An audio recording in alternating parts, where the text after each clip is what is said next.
बेटा बोलना नहीं।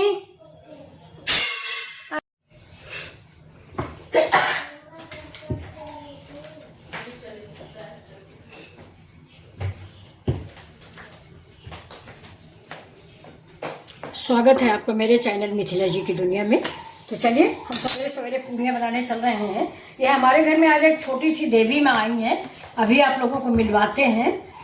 तो मैं सोचती हूँ कि पहले देवी मैया को भोग लगा दूँ। और मेरा भी दोस्तों आज मंडे का फास्ट है। तो चलिए जब तक ये तेल गर्म होता है, ये देखिए ये मूंगफली का ऑयल है, इसको हम फास्ट में खाते हैं। आप लोग नहीं खाते हो तो अवॉइड करो, घी डालो, क्योंकि सरसों तेल कतई खाया नहीं जाता है।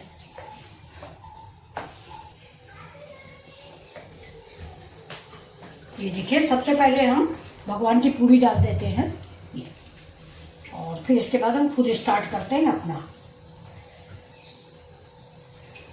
सिंघाड़े का आटा है, इसमें थोड़ी सी हमने हरी धनिया डाली है, 2-3 आलू डाली है और ये पूड़ियाँ बना रहे हैं। थोड़ा सा हाथ पे पानी लगाए। इसको चाहे तो आप बेल के भी बना सकते हैं, लेकिन बेल के बनाने के लिए आपको वही प्रक्रिया अपनानी पड़ेगी जैसे आप आलू का पापड़ बनाते हो। मैं हाथ से बनाती हूँ। ये देखिए बिल्कुल जैसे आप पानी लगी रोटी बनाते हैं वैसे ही ये बनता है।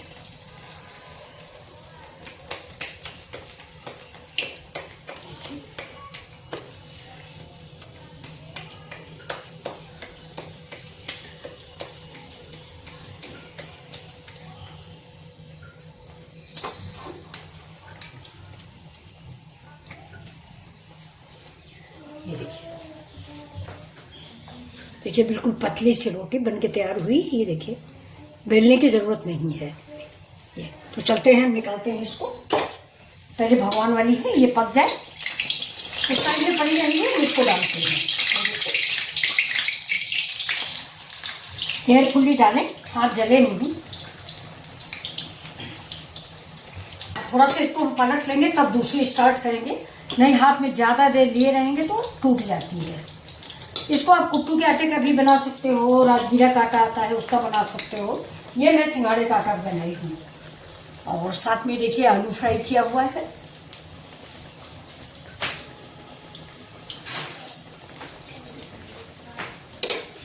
ये आलू फ्राई है और ये मेरी उबली हुई मूंगफली है।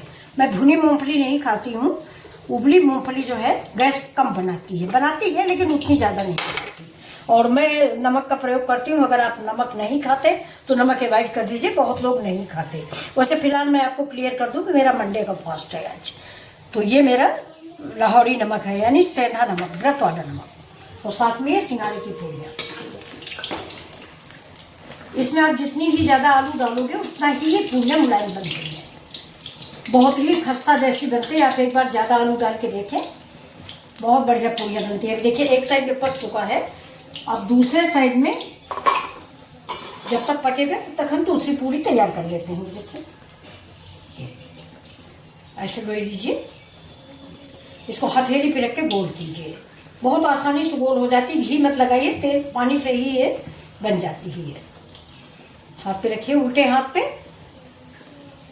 इसको ऐसे ऐसे, इसको हमारी तरफ कुछियाना बोलते हैं, मतलब आप लोग क्या बोलते हो। इससे क्या होता है कि ये किनारा बिल्कुल चिकना हो जाता है। ये तो आप जब बनाओगे तो ये फटेगी नहीं।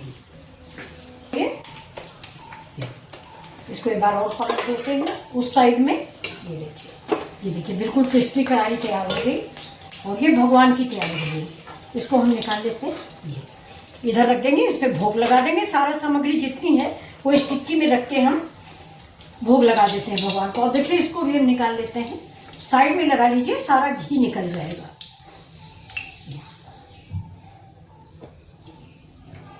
तो ये पूरी बनके तैयार हो गई। देखिए कितनी क्रिस्पी करारी।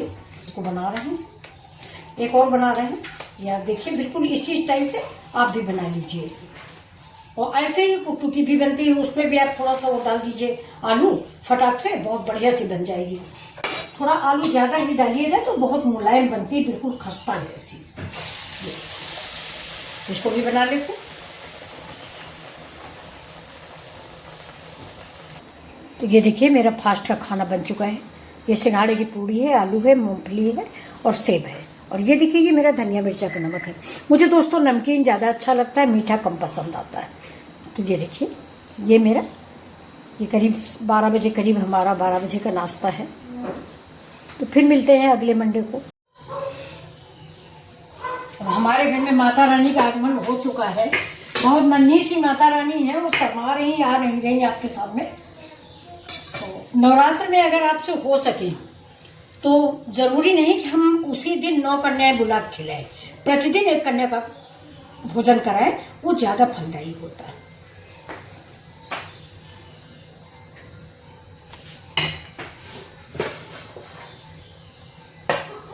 तो हम अपनी देवी मैया की थाली लगा रहे हैं दोस्तों। ये देखिए, ये मीठे लड्डू हैं। छोटी बच्ची है, ज़्यादा कुछ खाती नहीं है। ये थोड़ा सा मूंगफली छोटी है।